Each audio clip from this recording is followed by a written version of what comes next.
how many chances do you think you'll have in your life for like a serious, high-quality, intimate relationship? What do you guys think? How many chances are you going to have for that? 3 to 4.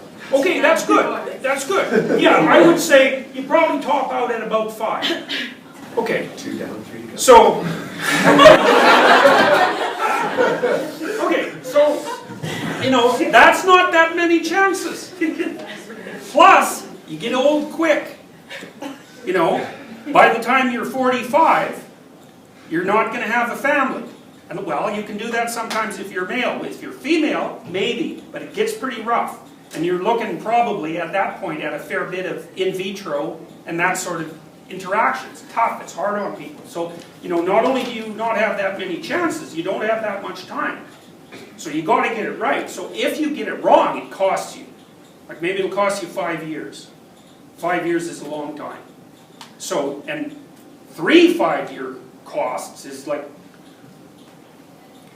you've lost things there that you can't replace. Okay, so that's one part of it is, you don't have that many chances, and it's costly to burn up the time. Okay, the second thing is,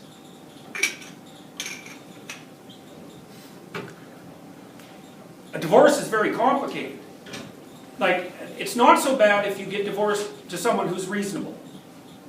But often the reason that you're getting divorced is that one or the other or both of you aren't that reasonable. And what that might mean is that you might be negotiating with someone whose basic goal is to make sure that you don't have another day of success in the next 20 years. And if that's their goal, they will attain it. So, and there's lots of ways people do that, and they usually do it by holding their children hostage. And people will definitely do that. They do it all the time, you know. So, you want to avoid that. And then, you know, then of course it's hard on the relationship you have with your children. And like those are probably the most important relationships you have in your life. You know, it's like, might be parents, might be siblings, might be your partner, might be your kids. But I think when it comes right down to it, your parents are old, and so are you, but your kids aren't. And they're just as close. Plus they need you. And so you start twisting and messing that about, boy, it's hard on your psyche. It's hard on the kids too. So, you know. So then I'm just thinking about that and what you said about how that's a cost. If you mess it up, and that's like a 5-year cost, that's it costs you, right? Oh, and it might be a 15-year cost if you're in a custody battle, and it will cost you $250,000. Right. Or let's more. say, yeah, but like, is it then, would you say, like being a psychologist, that it's better for people to like pursue a relationship that's like not good, that continue to do that and possibly incur further costs than it is to just cut it off? Because it wouldn't divorce be. Okay, it's a complicated question. What I would say is, don't make the kind of mistakes that get you into such a stupid relationship to begin with. Okay, because that's the answer to that question. And the way you do that is by trying not to delude yourself any more than is absolutely necessary. And that means, when you're in the damn relationship, tell the person the truth and try to figure out what the truth is for you. And don't put up with any nonsense, and stand up for yourself. And also aim towards the good.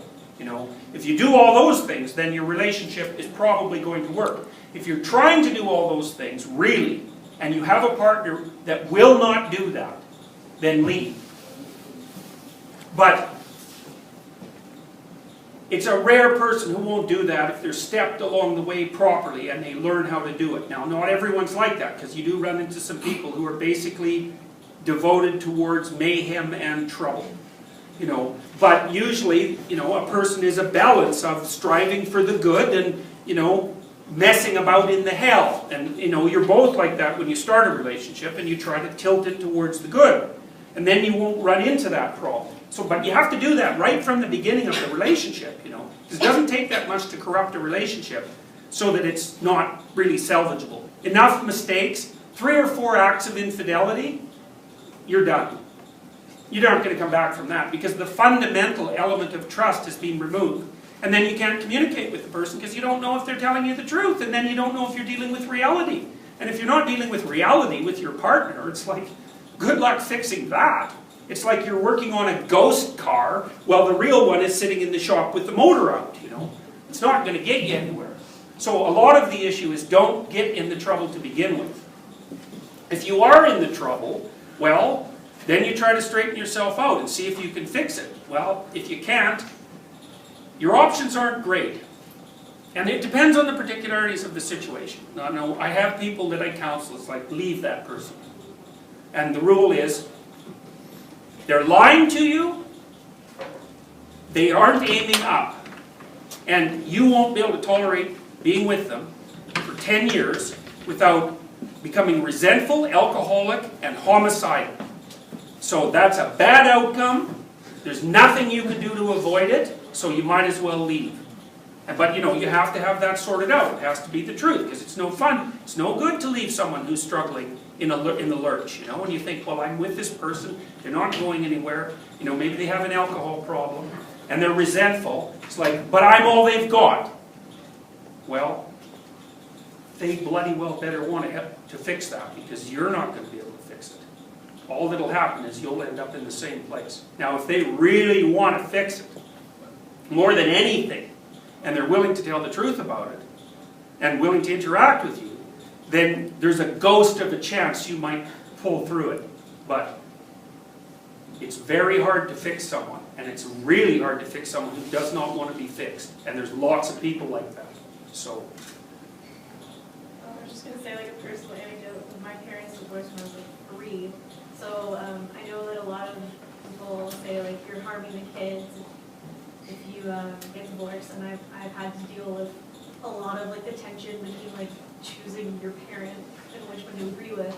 But when everyone asks, like, are you upset if they got divorced? I'm like, I see how much they fight now, and I can't imagine having that happen, like, 24/7 and being in that household. Yeah, well, I mean, this is why there isn't an answer to the question. Yeah. It depends on the particularities of the situation. And so, there's lots of situations where a general answer doesn't suffice. But I would say, this is a tough one. I can tell you what's happened since the divorce laws got liberalized. The first thing that happens is that all of you are going to be divorced at about the same rate as people would have 30 years ago. Because rich people still get married. And they generally don't get divorced. Poor people do not get married. And that's like 60% of the population. And it's ramping up quick. And there's no evidence whatsoever that that's anything but catastrophic. So kids who are raised by single parents do not do as well. Now, that doesn't mean there aren't some single parents who are doing a stellar job. Obviously there are, and there's some married parents that do a terrible job. That's not the issue. The issue is the bulk of the evidence, and the bulk of the evidence strongly suggests that children who are raised with 2 parents do better. Well, duh. Why? Well, why? It's impossible to raise children. Jesus, they're expensive, they're troublesome, they're smart, and they're useless. You know, so, and you've got them for 20 years. It's like, you're going to do that by yourself? Sure you are. You know, you're going to be working at a horrible job 40 hours a week or more, like a retail job, for example, where they just treat you like a slave. And then you're going to go home to your miserable kids exhausted. It's like, that's not fun. And you know, it's increasingly the norm for huge chunks of our population. Like, elitist liberal types, like all of you, for example, don't pay much attention to what happens to people who are actually poor. But as far as I can tell, it's been a bloody catastrophe for them. You know, there's an old saying, when the upper class gets a cold, the lower class gets pneumonia. And you know, the thing about that saying, it's true. It's like, it's not a metaphor, it's literally the case. If an epidemic sweeps through a population, the population dies from the poor people upward, because they're so damn stressed. So, you know, I would say, with regards to marriage, now I've been married a long time. It's just about 26 years now, you know, and I've noticed a bunch of things about marriage. One is, 2 brains are better than 1. And so if you actually communicate with your partner, because they're not like you, it's like you have a corpus callosum between you, you know, and they'll tell you things that you don't understand.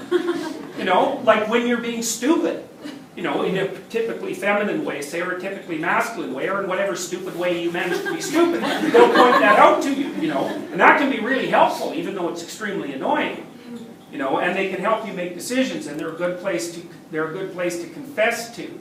You know, and it's really helpful when you're trying to figure out how to discipline children, so that you're not a pathetic milksop who lets them run all over you, or some tyrant who, you know, likes to beat them with a stick when they sneeze.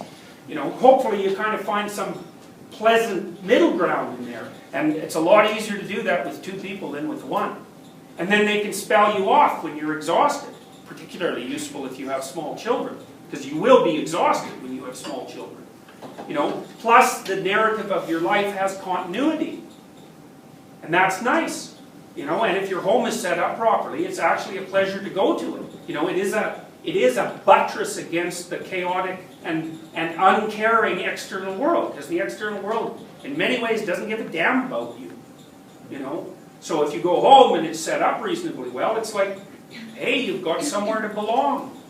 That's not so bad. Just another related situation that has personal relevance for me and for other people too. Is that in many situations, like when something bad happens, you know, okay, yeah, I've got to do some kind of reparative thing, right? And so say it's like a health scare, you go, okay, I got to work on my diet. And then it's a divorce, it's like, all right, well, I got to work through why I didn't think I was headed for a divorce for the last 20 years, but now it just happened.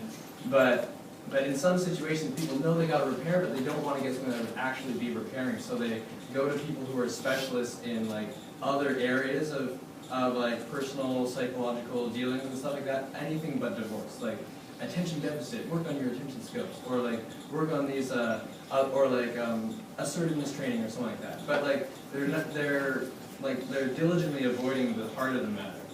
And Well, what would you okay. make of that? And if you were in a family with somebody like that, is there something you can do? Well, you know, some situations are like Humpty Dumpty, right? There's no putting it back together. Yeah.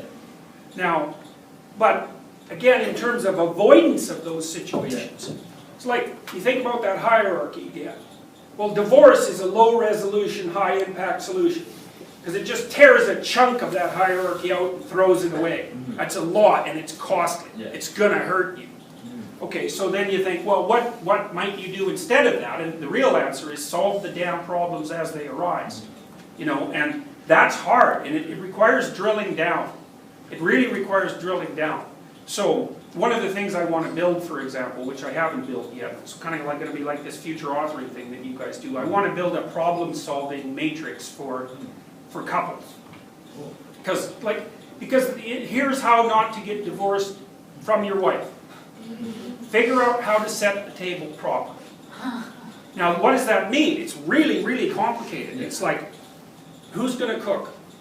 When are they going to cook? Why are they cooking? How should you respond to it? Who buys groceries? What are the groceries going to be? Who's going to put them away? How do you say thanks when someone does something for you in the domestic environment? And what's happened, and this is part of the death of God, roughly speaking, is that the roles are gone. Okay, and what that means is you better be awake. Because it turns out that running a kitchen in a house is unbelievably complicated and difficult. And so you have to negotiate how to do it. And you're a terrible negotiator. You don't know how to decompose the damn problem to the point where you could solve it. You won't admit what you want. You won't admit what you're like. You won't pay any attention to what actually irritates you. You know, so you like to think that you're nice and easy to get along with, but you're not.